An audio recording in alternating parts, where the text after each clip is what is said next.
Buenas, buenas.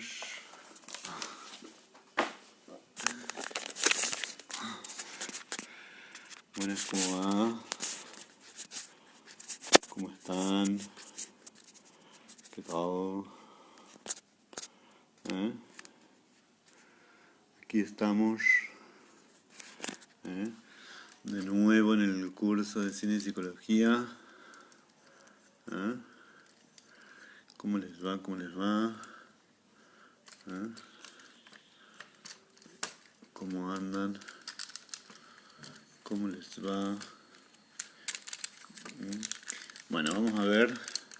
Habíamos quedado en que vamos a repasar, por decirlo de alguna manera, algunas de las, dentro de la teoría triárquica que les hacía mención, de Stenberg. Habíamos hablado de las razones que tenían cambiar la orientación. Hola Beatriz, ¿cómo estás? Dentro de las razones que podía haber para el odio,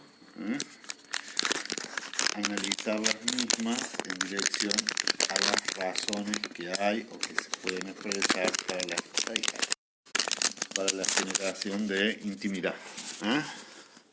¿Cómo andan? Oh, yo estoy acostumbrado con el trípode. Entonces les decía que en esas razones, entre otras, había tres pilares. Están, a ver si les podemos ir viendo. Ay.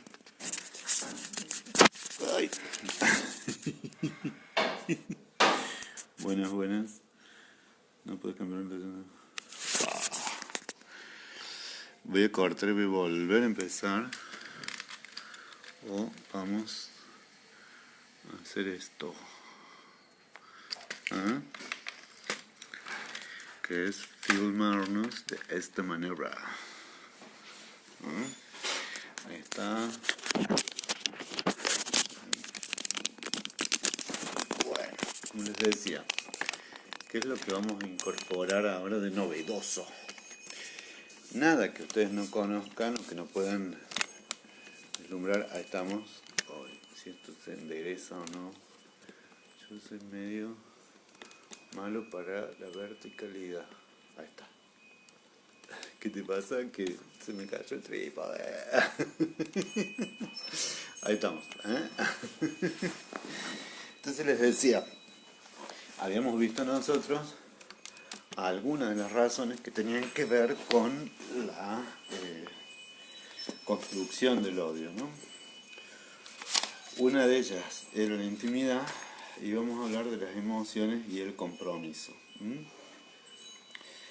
Cuando hablamos de las emociones o de las pasiones, bueno, gracias Lilia, nos estamos refiriendo específicamente, puntualmente, a pasiones negativas, obviamente. En este caso, esas pasiones negativas tienen que ver con ¿qué? Primero, con la enorme y gran dificultad que tenemos de establecer los miedos, ¿no? Y todo lo que diga hoy acá puede ser tomado en dirección al marco conceptual que estamos trabajando, ¿no? Que es que hay muchas veces que nosotros no explicitamos el temor, no decimos a qué tememos, ¿no? Entonces, en ese no explicitar del temor, emerge algo que para nosotros es nuevo, que es la expresión de la acción del temor. ¿Y cuál es la expresión de la acción del temor? Generalmente la huida. Generalmente, como les digo, es la huida, es decir, tender a la evitación, que esto va más en dirección a lo que les decía antes, que es la posibilidad esta de huir o alejarnos del otro, ¿no? Y en esa huida o alejamiento hacia el otro, el temor siempre tiene como, casi les diría, que ancestralmente dos reacciones, ¿no? O la huida o el ataque, ¿no? Entonces, en ese comportamiento, cuando lo que nos motiva, disculpen porque estoy en efecto de luz que me gusta, cuando en ese, ahí está, ahí,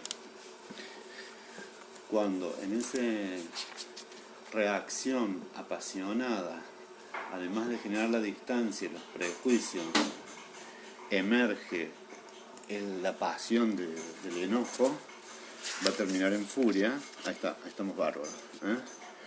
O bien, como les decía, la huida. Y la huida siempre, en algún punto, tiene que ver con el refugio. Entonces la pregunta es, ¿qué hace que nosotros percibamos esto como una huida? Que vemos al otro como peligroso, ¿no?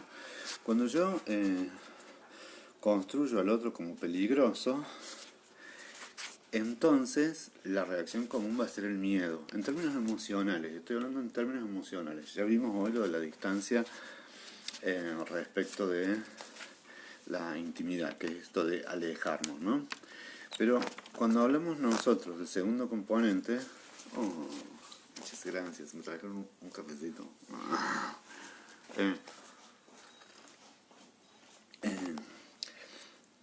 Y hay una frase que estaba buscando de Alport que dice: todo lo que se siente como una amenaza se odia. Acá yo me centraría en el ya súper conocido género, ¿no?, de los aliens y de los zombies, ¿no? Vieron que hay toda una construcción sobre, bueno, la gran saga de Alien, ¿no? Es decir, como no lo conozco, y eso que Alien es un monstruo bastante parecido a lo que conocemos, ¿no?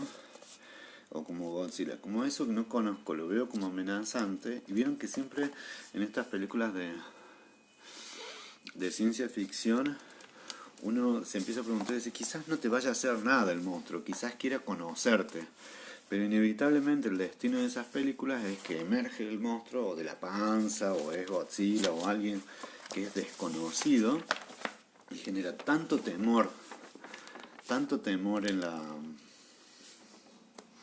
tripulación o en el pueblo, que entonces lo que se viene es la lucha, la pelea y el exterminio entre el monstruo, los zombies, los bichos estos que vienen a alterar el orden, ¿no? Les decía Alpert en el 54, decía, ¿no? Todo lo que se siente como una amenaza se odia. Dice, la furia a menudo lleva a aproximarse al objeto del odio, mientras que el miedo lleva a evitarlo. Esto es muy importante porque es una cuestión ambivalente.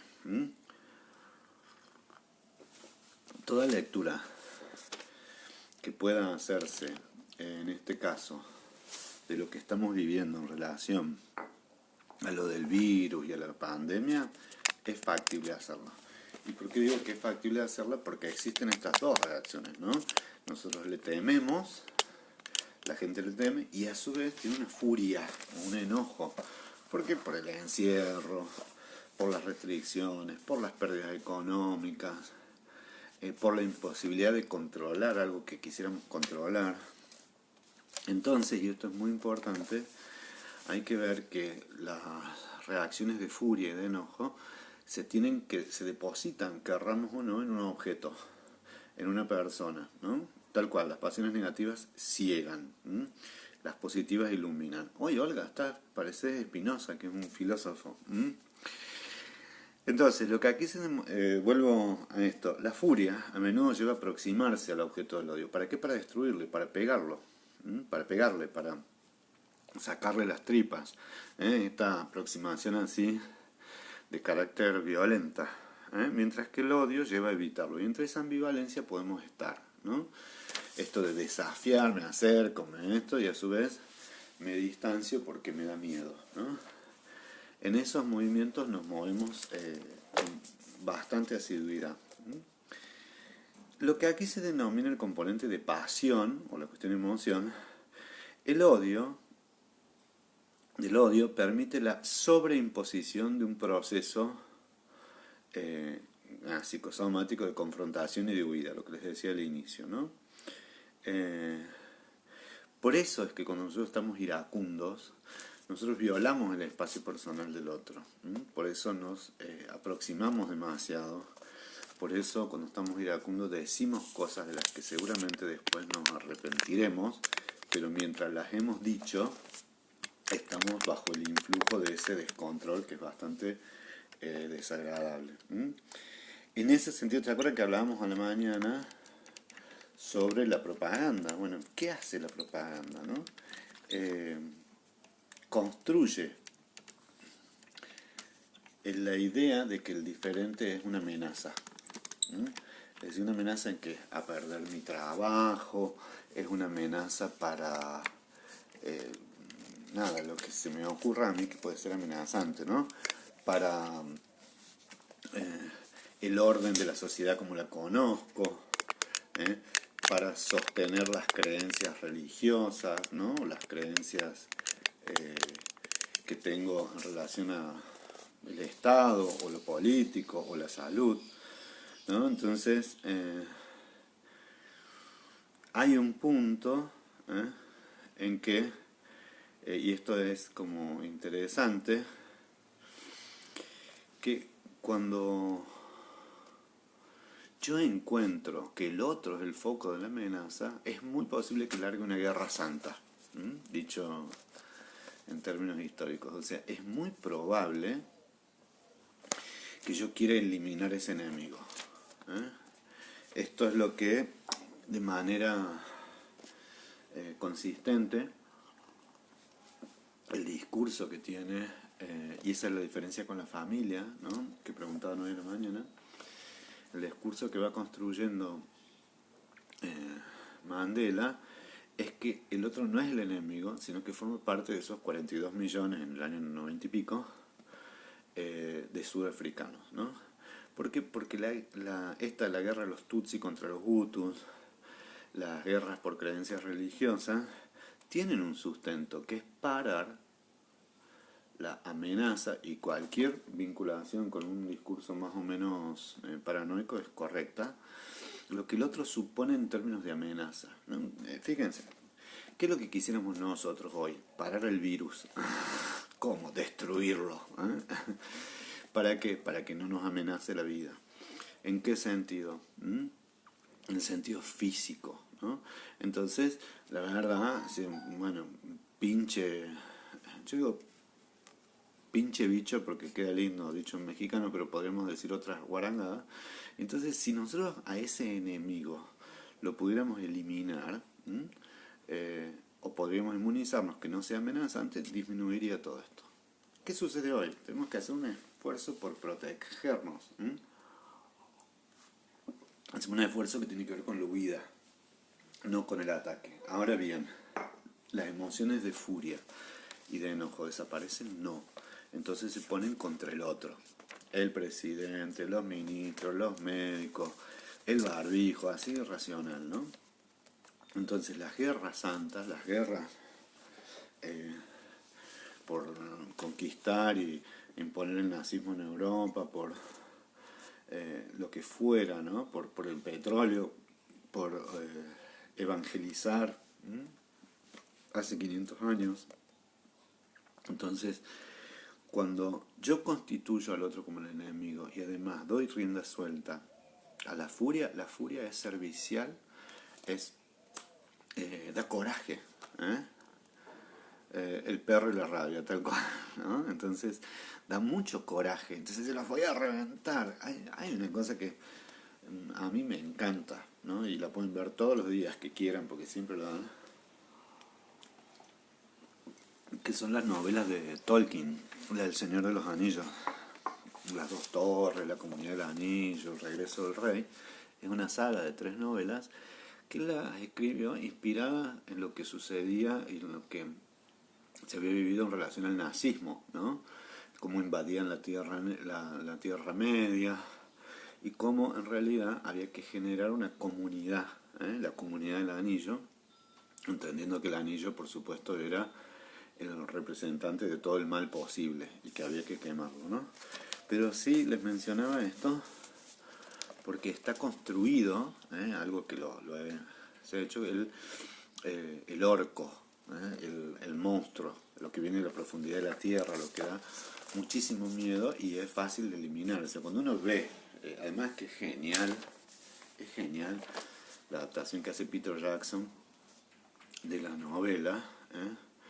Entonces cuando nuestros héroes del anillo destruyen orcos, nosotros damos una espada y mato orcos, digamos. Cuanto más extraño sea, cuanto más amenazante se perciba y cuanto más temor dé, más se va a sentar el odio. Por eso, en sentido inverso, digamos, no existe un sentido inverso, tampoco existe un sentido contrario, no es que... Pero sí digo inverso porque hay veces que yo puedo desandar esto, ¿no? Entonces plantearme y decir, bueno, a ver, espera, disminuyamos el temor. ¿Qué tiene de racional ese temor? En general no tiene nada racional, tiene mucho de irracional, ¿no?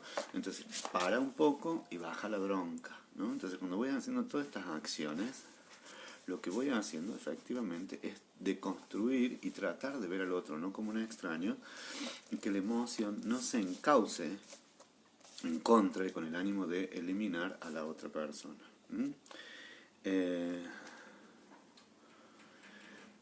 Bueno, tienen el ejemplo muy bonito de los suníes, ¿no? Que mandaron al país durante el sistema que dejó en desventaja a los chiitas, ¿se acuerdan? Bueno, ¿qué sucedió? Cuando perdieron el control, cuando alguien pierde el control, ¿qué hace? O sea, ¿qué es lo que hace inmediatamente? Tiene miedo a convertirse en qué? En eso que la minoría tenía en relación a sus derechos. Esto es igual en África o igual en los Estados Unidos con otros países, ¿no? Cuando se sienten perseguidos. Estados Unidos, este autor es yankee, ¿no? Y a mí me sorprende lo poco reflexivo que es, ¿no? Pero esta creación de los superhéroes, de la todopoderosos, de los Superman hasta los Batman, que van a destruir a los otros, es la típica elaboración artística, narrativa y dramatúrgica de la paranoia. O sea, unos grandes invasores de el bienestar o del ordenamiento mundial, entonces se lo construye como un enemigo. Bueno, ni que hablar de lo que ha sido después del 11 de septiembre del 2001, en los últimos 20 años, sobre la construcción del enemigo con pinta musulmana, ¿no? Entonces, hay algo que para mí es muy importante, es que en esta locura emocional se produce la descarga, ¿no? El hecho de matar, acuchillar como en las películas, inmediatamente, o sea, la descarga del odio es funcional a la pérdida del miedo. Entonces yo digo, ya el otro no es tan poderoso, y ahí empieza como el ansia o la sed de destrucción. Esto que estoy diciendo, no hace falta que sea el Señor de los Anillos, no hace falta que sea el nazismo, no hace falta que sean los turcos contra los armenios, puede ser en el seno de una facultad, ¿no? Bueno, intento eliminar al otro, y si me va bien, sigo, no es que paro, no digo, ya acá lo tengo controlado, la oposición o la minoría, no, lo que está detrás es que resulta tan amenazante perder una cuota de poder, resulta tan amenazante que invada mi territorio, que en las razones del odio, en las razones de la furia, prevalece más el exterminio. Entonces uno dice, ¿cómo vuelvo? Paro.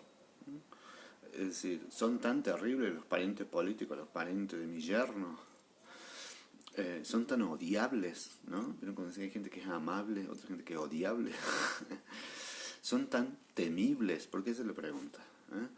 ¿Qué me provoca miedo de ellos? ¿No? Hay veces que las preguntas a esto no se pueden responder porque son emociones que cuando se presentan de manera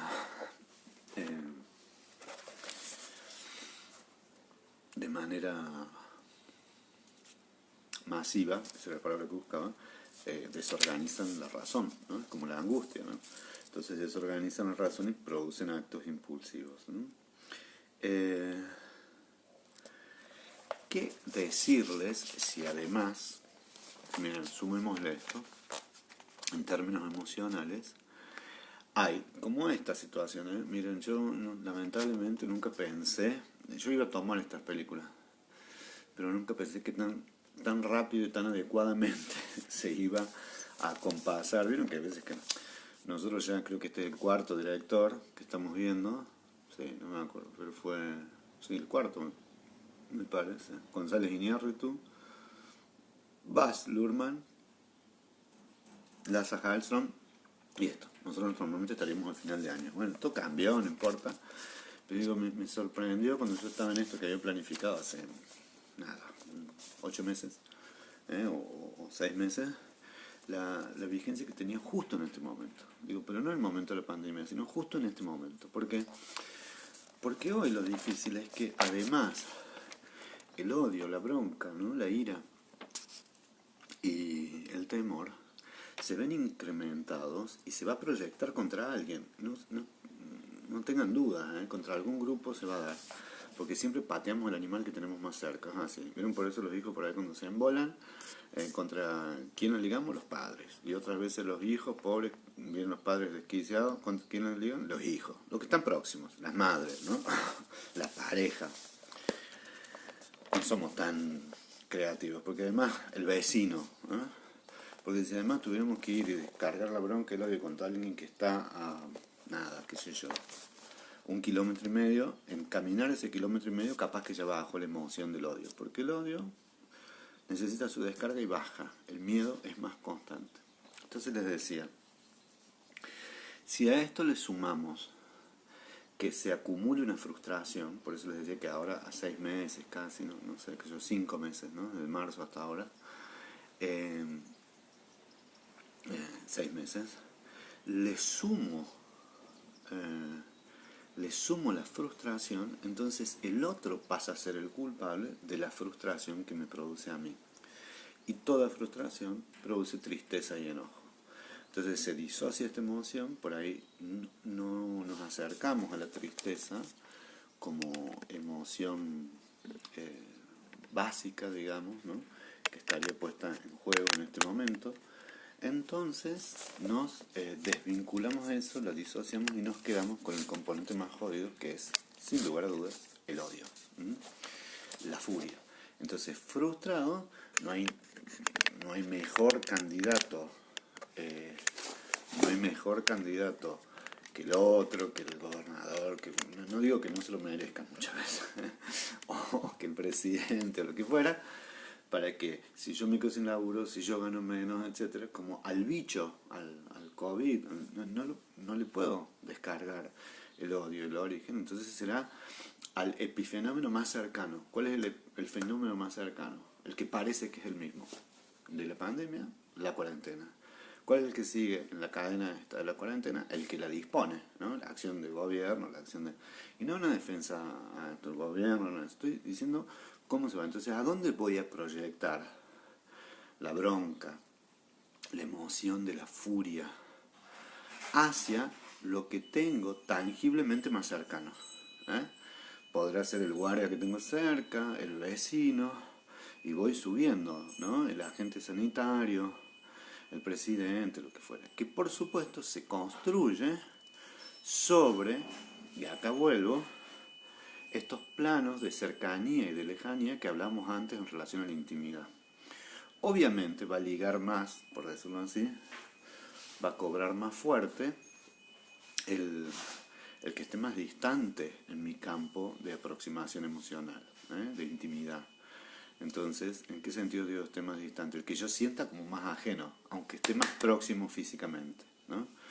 Entonces, si efectivamente dentro de mi campo de afinidad siento como cerca e íntimo, ¿no?, a personas muy queridas, y bueno, quizás el mismo amor lo protege, pero si es alguien a quien yo no voté, o alguien a quien yo no conozco y es un vecino, o es un vendedor, o es alguien que me frustra, bueno, ese, como está próximo físicamente, pero lejos de la intimidad emocional, seguramente ese va a ser el objeto de la agresión. Esto quiere decir, un chico que sea gay y lo agarren unos rugbyers, me acuerdo de los rugbyers, un muchacho que esté en la noche, entonces alguien que esté próximo físicamente, pero lo entienda como ajeno, como enemigo, como un Godzilla, como un alien, ¿no? Y que me despierte temor. Entonces, Muchas veces, bueno, ¿qué tiene de homofóbico hacer cagar a un chico, un hombre que sea gay o una mujer? Y el temor es la irracionalidad que me contagio, que convoca lo que tenemos todos, que son nuestras tendencias también de atracción y de ser atraídos hacia el propio sexo, hacia el propio género, ¿no? Entonces, si rechazo esa idea, si me tengo que alejar, me alejo a los golpes, ¿no? Cuanto menos tolero esa ambigüedad, así es. ¿Qué dice Irene? Ya se está dando mucha agresión interhogar en la calle, en la inseguridad con los arrebatos, terrible. Sí, tal cual. Todo lo que estamos diciendo, yo les voy a pedir que ustedes cultiven la paradoja de pensar que esto puede ser al revés, cuando hay emociones que en realidad dignifican al otro, que en realidad me ponen en una posición más amorosa. Entonces, les voy a leer algo. Miren, aquellas personas, yo leo, aquellas personas a quienes se hace responsable de su propio fracaso con respecto a una obligación son juzgadas con mayor severidad que aquellas que no lo son. ¿Escucharon? Aquellas personas a quienes se hace responsable de su propio fracaso son, con respecto a una obligación, son juzgadas con mayor severidad que aquellas que no lo son. Además, es muy probable que provoquen rabia si son percibidas como perezosas y no simplemente como poco habilidosas, habiendo fracasado, por tanto, debido a su propia pereza. Considérese la obligación de integrarse en la sociedad. ¿Por qué les leo esto? Esto es muy común de los fans a su propio equipo. Cuando ganan, son amados. Todos sentimos, yo estoy de acuerdo en esto, todos sentimos temores y miedos. Ahora bien, estoy hablando cuando esos temores y miedos se constituyen en la base emocional, el tercer punto de esta tríada de Stenberg, que tiene que ver con la pasión, la emoción, la intimidad y el convencimiento, la cuestión cognitiva, ¿no? Entonces, esto que les decía, la felicidad que tenían los negros cuando perdieron los Springboks, ¿no? En contra del equipo de su nación, que no era percibido como propio, ¿no? Entonces, esto que pasa cuando los peores insultos que no se los llevan los jugadores de fútbol de su propia barra, cuando pierden el partido, cuando juegan mal, los quieren destruir. Hay veces que la policía los tiene que proteger, porque yo todavía estoy hablando en términos teóricos, ¿no? La emoción de la bronca, la emoción, y esto puede ser de 1 a 1, o puede ser de 5 a 5, o puede ser de 10.000 contra 11, ¿no? Entonces, obviamente, cuanto más irracional es, en términos masivos, en términos de fenómenos de masa, más contagiosa es la emoción, ¿no? ¿Qué quiere decir esto?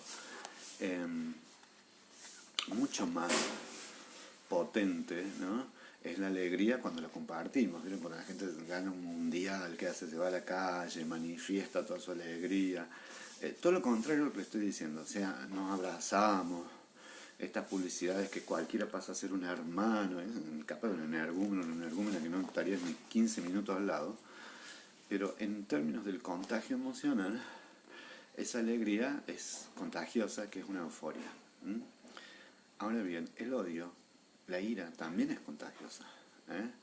No solo entre quien la recibe y quien la da, sino fundamentalmente y también en relación a qué, a todo un grupo que se va haciendo cada vez más masivo y se hace más irracional, ¿no? Esto que les decía que me quedé impresionado, no lo vi en el video, sino que lo escuchaba porque lo veía mi hijo. Y entonces que me decía, ¿por qué tal cosa? Y hay que ir en contra de los otros, y en contra de los médicos, y no sé qué, y la dictadura de salud, no sé qué más. Y otro decía, escúchenla, como si se tratara de un mesías, ¿no? De alguien que vino iluminado, y era una persona muy enojada, absolutamente irracional, totalmente frustrada, que decía todo, entonces les daba letra a una cantidad de bárbaros que estaban alrededor. Esto pasa ¿Por qué? Porque el efecto emocional de la descarga está, además, en la término grupal, vinculado a la empatía que siento con el otro, ¿no? Entonces, si perdí el partido de fútbol, si perdí la guerra, imagínense los alemanes, ¿no? Después de haber perdido la primera guerra mundial, después de haber sido el imperio austrohúngaro que quedó destruido, ¿eh? Bueno, y así tantos, ¿no? Los estadounidenses del sur, después de haber perdido la guerra contra los del norte, o sea, acumulan, esto que les decía, hola Marité, van acumulando odios y resentimientos, ¿no? Y esto no puede seguir en los pueblos, ¿no? Esto que decía Stenberg, ¿cuántas veces uno ve que el odio, el resentimiento ha estado latente? Si yo he perdido, hay una cosa, bueno, explota, ¿no? Y entonces sale como si fuera la erupción de un volcán, toda la porquería, todo el odio y todo el contenido de frustración que estaba ahí, esperando esa chispa que lo haga explotar, ¿no? Nada, el crimen de Sarajevo, lo que fuera. Un acontecimiento que se construye como el origen y la justificación de la destrucción de los otros. Miren, bueno, esto pasa. Vamos a cosas más domésticas. Esta sensación de qué es lo que jamás debemos hacer, mojarle la oreja al otro. Si ya gané, ¿por qué gozarlo? No hay cosa peor. Bueno, en el truco, por ejemplo, pasa mucho, que te gozan y te tenés que aguantar, porque además te están lacerando tu orgullo. Es una cosa, orgullo, amor propio, llámenle como quieran, dignidad. Entonces, ¿qué hace habitualmente el ganador odioso, el ganador enfurecido, el ganador que ha sido frustrado? Le moja la oreja. Ganamos, perdiste, son un no sé qué, maricas, son esto, son lo otro, ¿no? En las competencias de las escuelas, ¿no? Es decir, gozarlo, chivo, ¿no? Entonces eso lo que produce es simplemente la alimentación de la sed de venganza. Esto se puede aplicar a las peleas de los hermanos, ¿no? Sentir que uno siempre lo favorece al tal, siempre gana tal, siempre va alimentando el resentimiento, que no es ni más ni menos que una construcción de enemistad, ¿no? Es decir, siempre siento que pierdo, entonces cuando llegue el momento de la revancha me voy a vengar por todo aquello que perdí, pero como dice el tango, por el rencor, por todo lo que siento que fue injusto, ¿no? Dice, quería leer, una de las fuentes de la furia en el odio, les leo esto porque parece interesante. Una de las fuentes de la furia en el odio podría ser la sensación de que un grupo se alimenta de otro. Esto véanlo para la película Parásitos. O es un parásito con respecto a un grupo privilegiado. Simplemente porque no quiere molestarse en trabajar. Grupos que han contribuido en gran medida a la sociedad pueden ser redefinidos como parásitos sociales, ¿no? Como ocurrió en la Segunda Guerra Mundial. En aquellos países en que abrazaron con más fuerza el nazismo, como Alemania, Austria, Polonia, Rumania, algunos otros, ¿no? La reacción de confrontación o huida puede ser una parte integral. La gente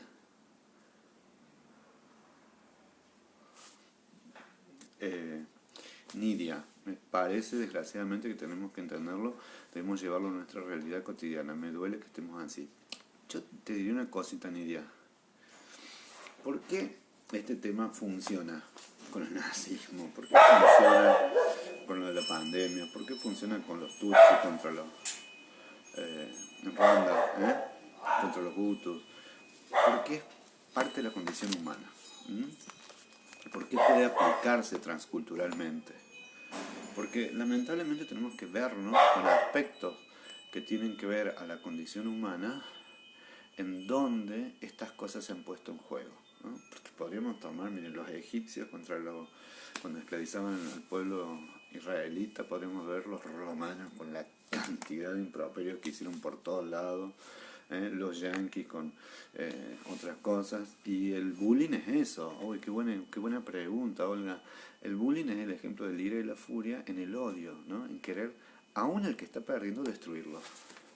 Hay veces que nos es tan intolerante la debilidad que entonces nuestra muestra de perfección, parece así jodida, la descargamos sobre el que tiene ese defecto en relación a la perfección. Acuérdense que se construye lo del defecto. Lo que les dije varias clases anteriores, el ser orejón o el ser narigón o el tener barba. El ser cuatro ojos, el ser gordo, el ser afeminado, el ser machona. Entonces, hay que construir permanentemente para que no te desanime, Lidia, los lazos vinculados al amor. O sea, es así. Y si no existen los lazos vinculados al amor, para eso están las leyes, ¿no? El imperativo del respeto. En el caso del bullying es la no destrucción, por eso existen sanciones, ¿no? Y por eso tiene que haber acciones preventivas. ¿Cuáles son esas acciones preventivas? Juegos, hacer juegos de integración, darle importancia al otro, charlar, facilitar que los que están enojados expresen eso, sabiendo que siempre va a existir.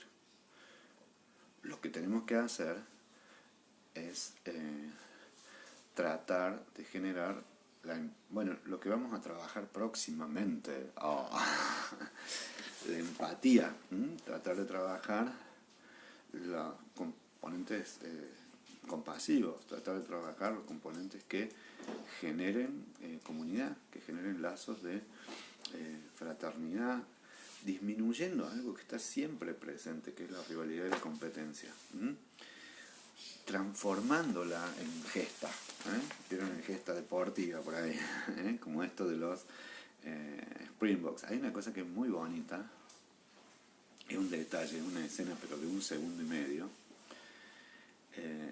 que está, porque todavía yo no he entrado porque es muy largo, no sé, sí, tenemos tiempo, que además esta cuestión, cuando se sitúa geográficamente, no se sitúa gratuitamente. Ahí hay que ser marxista, ¿no? Es decir, cuando el Congo belga fue un territorio que le regalaron al príncipe de Bélgica, así, lo regalaron como si fuera un terreno. No se lo regalaron por amoroso o para que cultive helechos, es porque había diamantes. Cuando África es expoliada, es porque había negros para que laburaran. Cuando aparecen las conquistas a países que tienen petróleo, es porque hay algo de interés. O sea, digo, esto no es pura emoción. Ojo, todavía no entramos en el componente cognitivo. Nos va a llevar una semana más. Si ustedes no se molestan, nos va a llevar una semana más. Veremos la próxima semana, terminaremos con los otros componentes. Pero a lo que voy es que además, en el sometimiento de la furia y en generar temor, producir miedo, ser un bravucón, también hay intereses de dominio y de territorialidad, ¿no? Esto del bullying, siempre hay un macho alfa que le pone la pata encima a otro. Pero además, cuando hablamos de naciones, hay intereses que están creados. Y eso les decía, la escena que es muy cortita, que ya está como medio envalentonado Mandela, porque ve que están resistiendo, que están contra los All Blacks, que son unos genios que han ganado no sé cuántos partidos por choreo, por robo. Y estos están ahí humildemente en un empate. Pero cuando va a empezar el partido, dice, hagamos una apuesta. Y entonces le dice el neozelandés, bueno, todas nuestras ovejas por todo vuestro oro. Miren si no es estúpido, el chiste tiene una connotación interesante, ¿no? Yo te doy lo que tengo, que son ovejas que salen 2 mangos, vos dame el oro, ¿no? Porque siempre detrás de la apropiación y el dominio de un pueblo hay un interés también económico, ¿no? Hay un interés, o sea, es tan importante que es imposible que nosotros no leamos, por ejemplo, el nazismo sin saber que no eran estúpidos. No se fueron centralmente contra los gitanos o los homosexuales, también se fueron contra los que tenían plata, contra los judíos que tenían oro, y no era que hacían cualquier exterminio, antes de mandarlo al coso, a la cámara de gas, al campo de concentración, antes de la solución final, le sacaban los candelabros, le sacaban los anillos, le sacaban los implantes de oro, todo para quedarse con la riqueza. La peli fabulosa, fabulosa, fabulosa, que es con Helen Mirren, es La Dama de Oro, ¿no? Que, bueno, el imperio era austrohúngaro, entonces en Austria el cuadro de Klimt, de la Dama de Oro, creo que se llama el cuadro, era icónico, pero era una familia judía, entonces se lo sacaron, o sea, no sirve contra cualquiera, o sea, los judíos pobres servirían para laburo y los judíos ricos también para quedarse con la propiedad del otro, ¿no? O sea, eso también está ahí. Siempre. La gente percibe al enemigo. Bueno, vamos bien, ¿eh? Haremos una... vamos bien. Díganme si vamos bien o si se aburren. Dice, la reacción de confrontación o huida puede ser una parte integral del odio. La gente percibe al enemigo imaginario o real como alguien peligroso. Miren lo que voy a describir. Vicioso, ¿no? Malvado. De modo que se siente impulsada o bien a escapar o bien a eliminar la amenaza. ¿De acuerdo? Ya sea incapacitando, ya sea matando al enemigo. Esto me parece más que interesante porque va en dirección a las dos cosas, ¿no? Yo me muevo bastante cuando doy clase, así que me voy a seguir moviendo acá. Les decía que va en dirección a que lo que está mencionando el autor es que va muy de la mano la descarga violentísima de la furia con la construcción cognitiva del diferente como enemigo, ¿no? Es decir, una tiene que justificar a la otra. Entonces, ¿qué se elimina? ¿Qué es lo que se elimina? Lo históricamente fundante de las sociedades, que es la culpa. Porque ya hablaremos de la culpa, pero cuando algo me produce culpa, tiene tan mala prensa en el postmodernismo la culpa, vamos más o menos bien, no sé si me explico, ¿no? Por una cuestión superyoica jodida, ¿no? Pero si sentís culpa porque metiste la pata y dañaste a tu amigo, no sé qué, es mucho más fácil de trabajar ese sentimiento de culpa que la cuestión cerrar la puerta. Que Angélica, puedes cerrar la puerta porque dice que hay mucho ruido. Y de paso hacer otro cafecito. Es el Inés que tiene problema con la atención. Me cambié el lugar, Inés, porque estaba más calentito acá, ¿no? Porque la culpa es un freno de la agresión, ¿no? Con alguien que es un psicopático, o sea, que en realidad pega y mata sin ningún tipo de límite, es casi imposible trabajar. ¿Por qué? Porque no siente que tenga un límite. Entonces, en algún sentido, ya lo charlaremos, ¿no? La culpa es un límite. Es sentir que algo he dañado en el otro. Y cuando digo que algo he dañado en el otro, es saber que el otro es una posibilidad, pero también es el límite. Sí, porque se justifica la agresión cuando no hay culpa. Cuando no hay culpa.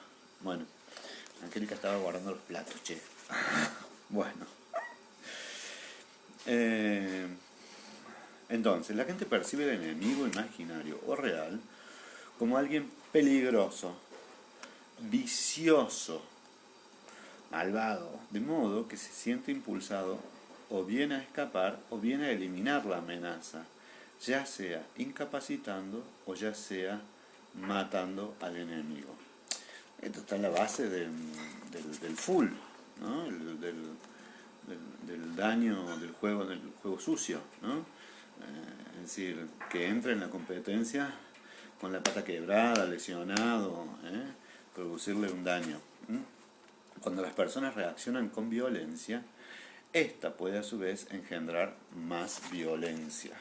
Algún día tendremos que... se escuchaba de fondo, sí, ya sé que se escucha de fondo yo. Hay veces que me olvido de eso, de cómo se escucha. Tendré que poner acá el microfonito ese, voy a buscar eso, el chum, para que salga solamente lo que yo digo. Entonces les decía, algún día vamos a hablar de Gandhi. Cuando las personas reaccionan con violencia, esta puede a su vez engendrar más violencia. Y así la escalada en el ciclo de la violencia prosigue indefinidamente.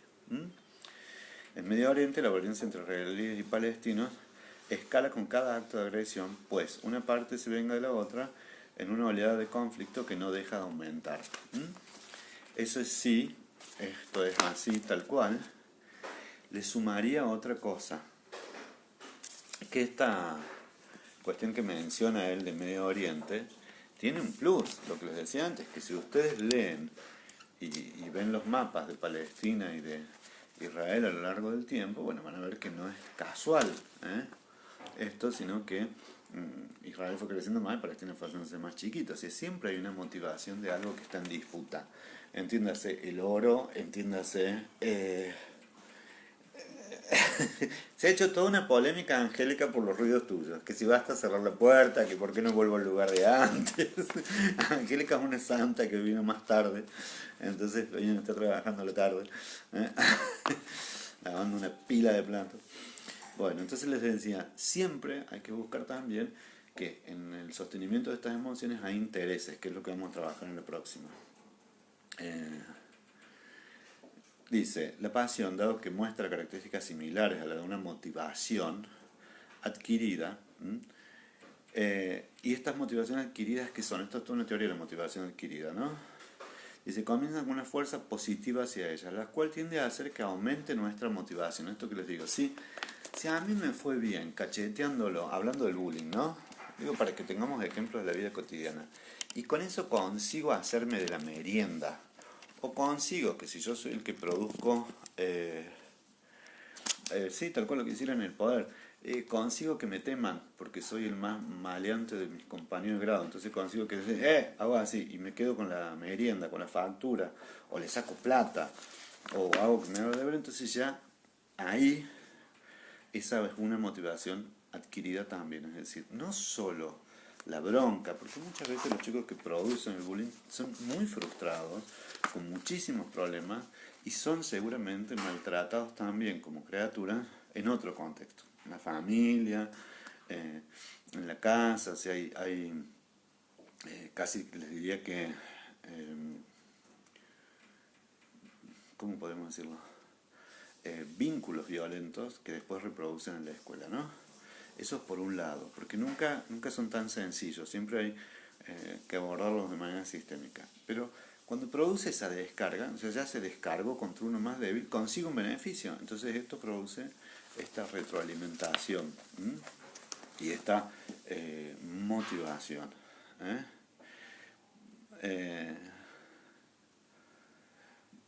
Bueno, pasado un tiempo,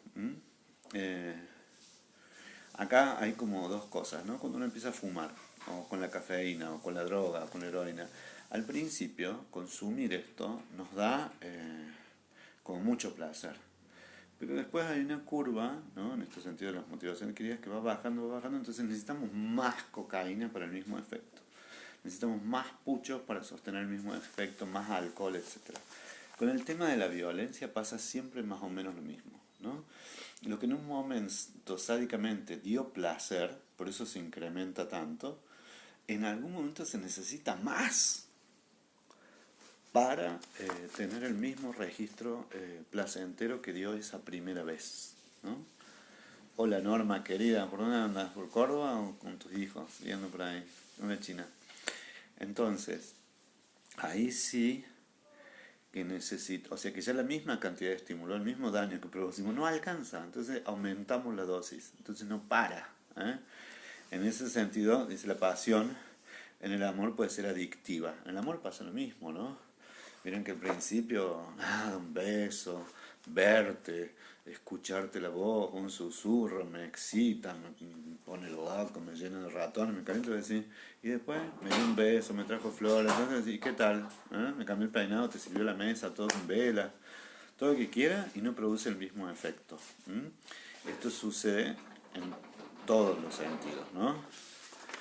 Que dice Nidia, resentimiento y maltrato en realidad necesitan reafirmarse ante los iguales. Bueno, pero lo que pasa es que hay esta cosa adictiva, ¿no? Esto que les digo, que al principio puede ser que tu sola presencia me enamore y otra vez tu sola presencia, peinada, maquillada, la cena puesta, qué sé yo, voy a decir, no me da bola.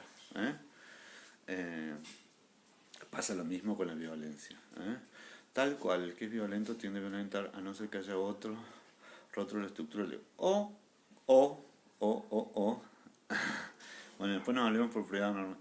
Tal cual, dice, o el violento se encuentra con uno más loco, que lo frena, ¿no? Siempre hay esa posibilidad. Siempre existe la posibilidad de que venga uno más taura. Gracias, Angélica. No me reten más. Sí, cerremos la puerta y nada más. Es porque yo me mudé acá. Normalmente yo no doy las clases acá. Doy las clases en otro lado. Pero nada, tenían que estar acá. Ya me voy a retractar de todo. Entonces, me hacen burla. Los veo de acá. Miren. Yo voy a hacer algo que no sé si está bien. Pero miren, de acá veo. Con la cocina. Y por esa ventana veo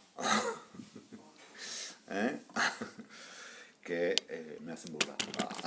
No, hacen como si me hubiera mudado.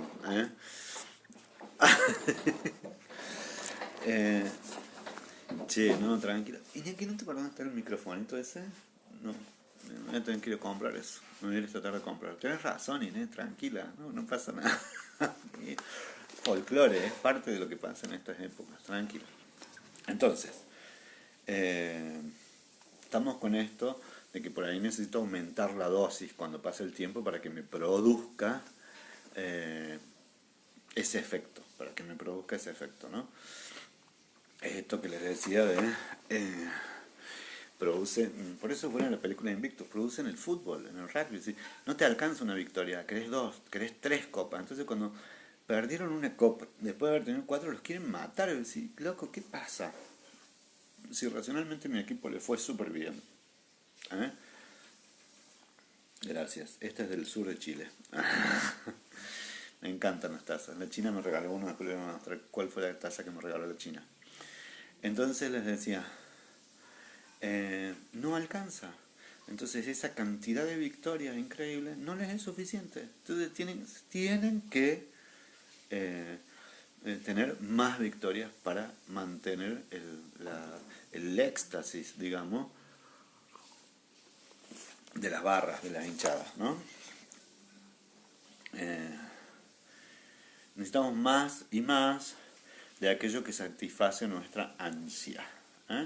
La pasión y el amor puede ser adictiva, y lo que aquí llamamos el aspecto pasional del odio también puede serlo. Cosa que sugiere el paralelismo en la pasión en ambos fenómenos, el amor y el odio, ¿no? Esto que les decía. Los teóricos de la estimación de las emociones han sostenido que las reacciones de huida están claramente fundadas en qué emociones, en las de ansiedad y miedo, que fueron otras cuestiones emocionales que no habíamos abordado, ¿no? Si siempre que huimos de algo es porque tenemos mucha ansiedad, o sea, es un gran esfuerzo presentarnos un examen o hacer algo cuando en realidad lo que quisiéramos es huir del estímulo que nos produce miedo, ¿no? Entonces uno pasa, no, entro, ¡bum! Entonces con esa fuerza entramos a rendir. Pero si fuera por nosotros, huiríamos. Bueno, acá pasa algo parecido. Digo, obviamente que el miedo hay veces que no es sonso, ¿no? Si uno era entre temeroso y paranoico y era judío en la Alemania nazi, y lo mejor era huir, ¿no? Lo mejor. Y digo, también es cierto que se constituye como una retroalimentación. Es muy probable que odiemos, casi que les diría que justificadamente, a aquellos a quienes nos hacen sentir miedo. Esto es muy infantil, y muy vigente a lo largo de toda la vida. Cuando un niño o una niñita sufre el maltrato, la violencia de los padres, eh, de una maestra y se siente imposibilitado de huir, incrementa su odio. Entonces dice, ¿cómo no se muere mi papá? ¿Cómo no se muere mi mamá o mi hermano? ¿Por qué? Porque yo quisiera huir, pero no puedo huir. Entonces es muy probable que el que nos hace daño y nos da miedo también nos convoque al odio, ¿no? Como una, casi les diría que natural sed de venganza. Y después hay veces que se cumple esa venganza. Esta también es la trama de esas estructuras de los chicos que fueron muy odiados, maltratados, no sé qué, no sé cuántos, como unos monstruos, y después se ve que son unos psicópatas en Civil o en estas películas muy de la locura y de la psicosis, ¿no? O sea, hubo tanto odio y tanto daño que se le produjo a esa criatura, a ese niñito o a esa niñita, que la reacción es haber generado odio, que después no se le puede devolver, entre comillas, a quienes le tuvo miedo, ¿m? A quienes le causaba destrucción, ¿eh? Pero puede dar un odio pasional hacia otros, ¿no? Hacia otros representantes, hacia otros adultos, hacia otras madres. Esta es la clásica de las películas de los asesinos psicopáticos, de los asesinos seriales, que yo siempre digo, ¿no? Pregunto a mi hijo, todos me miran con cara de, digo, ¿hay tantos asesinos seriales? En realidad es algo que nos gusta mucho porque la estructura narrativa es esto, ¿no? La pasión en el odio que da paso dar paso al miedo, dice, pero el miedo también puede dar lugar al odio pasional. ¿Eh?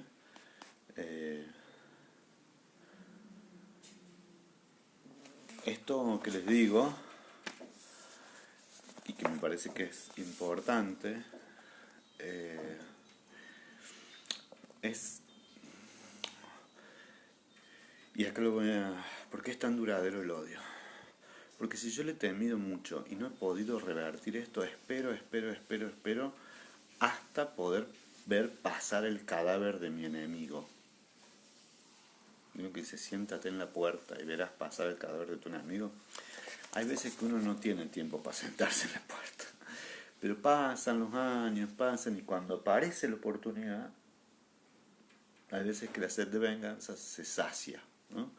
Otras veces la sed de venganza es como el alimento de la esperanza. ¿Qué quiere decir esto? Es decir, cuando sea grande me voy a vengar, voy a tener mi casa, no lo voy a invitar, etcétera, lo cumplo. Y después se me pasa el odio, porque comprendo la pobreza de la otra persona que me daba miedo, que me hacía temer.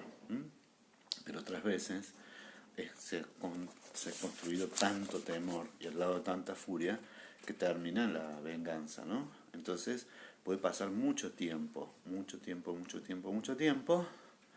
en donde se produce la descarga,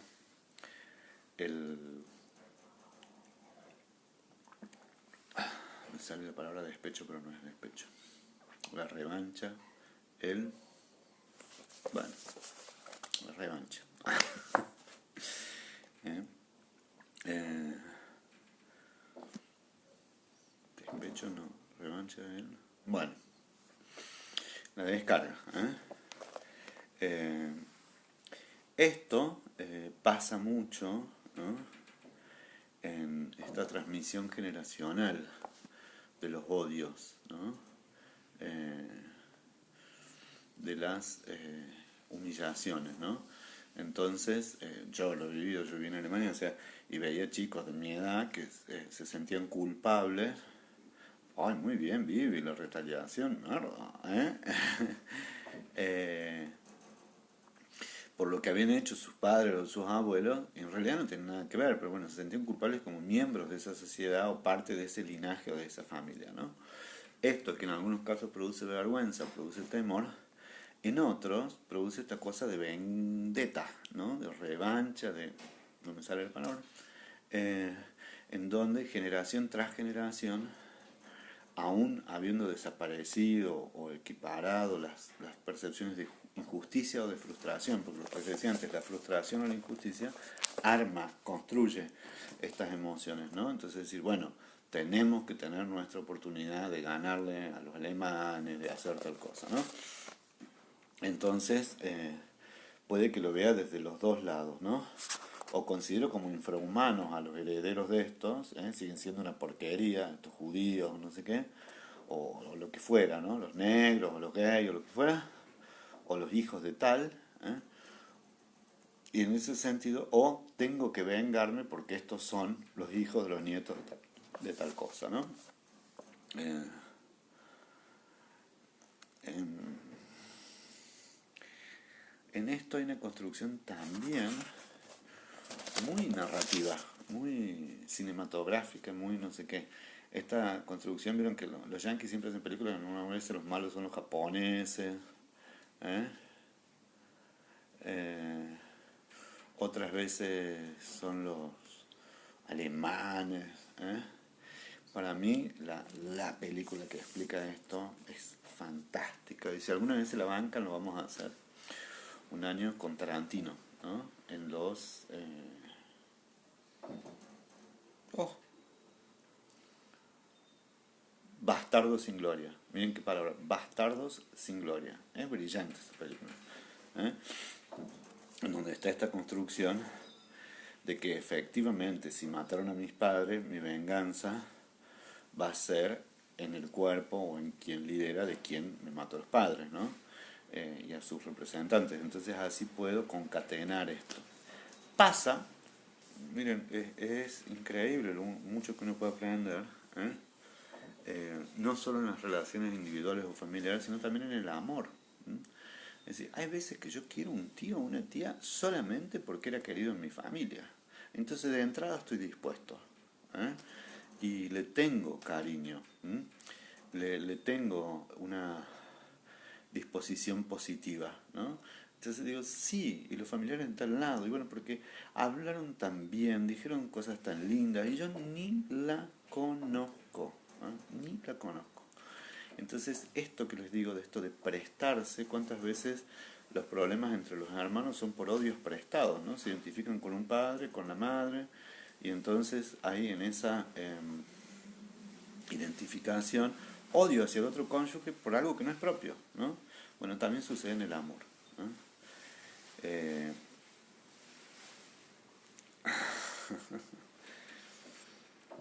siempre se pueden encontrar razones históricas. ¿Qué quiere decir esto? Que depende de lo que yo mire, puedo construir la teoría. Si es la del superhombre, puedo tomarme de Nietzsche, puedo tomarme del Imperio Romano, que los bárbaros no llegaban, y que los romanos no pudieron contra ellos. Si es por los judíos, es que tuvieron problemas con el pueblo egipcio, entonces quedan esclavizados. O sea, siempre puedo encontrar razones para odiar o para amar, pero en realidad esas razones no son tan razonables, no son tan argumentativas, sino que es una línea argumentativa que suele sostener la emoción que está mediando esto. ¿Estamos? O sea, es una línea argumentativa detrás de la cual se sostiene esa emoción. Dice, la pasión también puede encontrarse en las relaciones de odio individuales.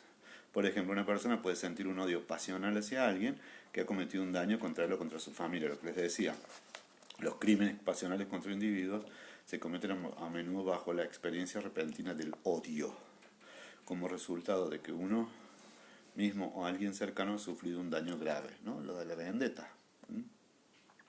En ocasiones los crímenes pertenecen a un pasado lejano y pueden ser apócrifos, como ocurre con las rivalidades, bueno, después da ejemplos, ¿no? Entonces, los dos subcomponentes, como para que vayamos cerrando, la furia y el miedo, son distintas, pero son primos, son primes, y las podemos leer en lo intrapersonal, o sea, ¿cuándo emergen? Hagámonos esa pregunta, ¿cuándo emerge en mí un temor o un odio racional? Cuando yo me doy cuenta de eso, ¿qué lo motiva? Revancha de esquite. Sí, está por ahí la palabra. Me suena como repechaje, pero no era. Entonces, primero sondear mis emociones y qué me produjo eso. Generalmente es una frustración, generalmente es una sensación de injusticia, es así, ¿eh? Pero eso no constituye, ojo, ¿eh? Porque el miedo y la furia por separado, la ira, no constituyen en sí el odio, sino que en esta construcción sostenida del odio se necesita esta ausencia de intimidad y además la consolidación de esto en términos de resentimientos, ¿no? Pero la mejor pregunta es decir, ¿por qué me enojó? ¿Qué me frustró tanto? ¿Qué fue lo que me dio tanta bronca? Eh, ¿Por qué no aparece la tristeza? ¿Por qué no aparece la tristeza? Chon, chon, chon, chon. Si apareciera la tristeza sería más difícil odiar. Porque además está como vuelta hacia uno mismo también, ¿no? Y es más compasiva la tristeza. Luego se aparecen las preguntas de decir, quiero eliminarlo, quiero destruirlo, quiero rebajarlo. Bueno, pregúntese, ¿de qué siento que se está apropiando? ¿De mi espacio, de mi reconocimiento, de mi dinero? Porque si yo siento eso, es que hay una construcción ahí de que le estoy dando mucho poder al otro, ¿no? Si se expresa a ese comportamiento, es decir, ¿qué hago? ¿Qué estoy haciendo? Porque ahí ya estoy actuando. Generalmente estas actuaciones son impulsos que no se piensan. Si yo pensara, si yo reflexionara, si yo estoy haciendo todas las preguntas que estoy haciendo, no llego a esto, ¿eh? Por eso esto es como el cierre de la clase. Generalmente lo puedo descubrir en el acto, que lo hice o después. Le dije una barbaridad, hice tal cosa, destruí, se rompieron, o las lecciones que nos da la historia, ¿no? Es decir, de las destrucciones que se produjeron contra un pueblo, contra una persona. Y lo otro, que sí me parece importante, es que después lo razonemos cuando se ve muy fácil, ¿no?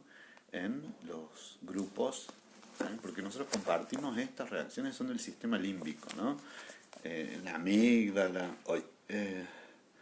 son las partes del cerebro que estimulan estas reacciones. Sí, Romeo y Julieta es el ejemplo, se los iba a decir. Pero como nosotros no somos reptiles, tenemos otra razón y nos incide la cultura fuertemente, entonces cuando emerjan estas cosas vamos a tratar de pensarlas, ¿no? Y de razonarlas. Bueno, qué bueno, Andrés, te están viendo una sobrina de Mendoza y un amigo de Camilo Aldao. Muy bien, mis saludos a Camilo Aldao, a Mendoza. Bueno, hoy se acabó la clase por esto, la del lunes. Vamos a tratar de ir cerrando esto, ¿eh? Entre el lunes y el martes que viene, como para darle un vuelco, y ya seguramente, tan amorosa que es la tele en algún momento, ya lo hizo, pero podemos ir copiando los links de $1 Million Baby. Bueno, espero que les haya servido, que les sirva, que charlen, que reflexionen, que busquen, ¿eh? Y con esto, disculpen todos los movimientos en teléfono, pero he andado con problemas con el trípode, la puerta de la cocina, cosas que pasan, ¿eh? Que espero que les quite la paciencia, como le pasa a la Inesita, que por ahí también le pasa en el aula, que por ahí se pone impaciente porque las del fondo hacen lío, porque hay veces que nos cuesta más concentrarnos. A mí también, hay veces que me cuesta más, que vengo de hacer algo, no sé qué, entonces tengo que bajar, ¿eh? Y nada, y tranquilo, porque esto es parte de dar clase, ¿eh? Que no nos lleve el odio, ¿eh? Un beso, Inés, yo también te quiero muchísimo. Bueno, no disculpen todo, disculpen casi todo, ¿eh? Nos vemos. Chao Marité, chao Maite, Irene, bueno. Y bueno, en la próxima seguimos. Si vamos bien con este ritmo, vamos a ir así de poquito, ¿eh? Así que, Edith, con casa me encantan los ruidos. Bueno, a uno le gusta, a otro no tanto. Tranquilos, y a cuidarse mucho, a tenerse buena onda, y bueno, besos. Gracias, Norma, después nos comunicamos. Adiós, pampa mía, chao, nos vemos.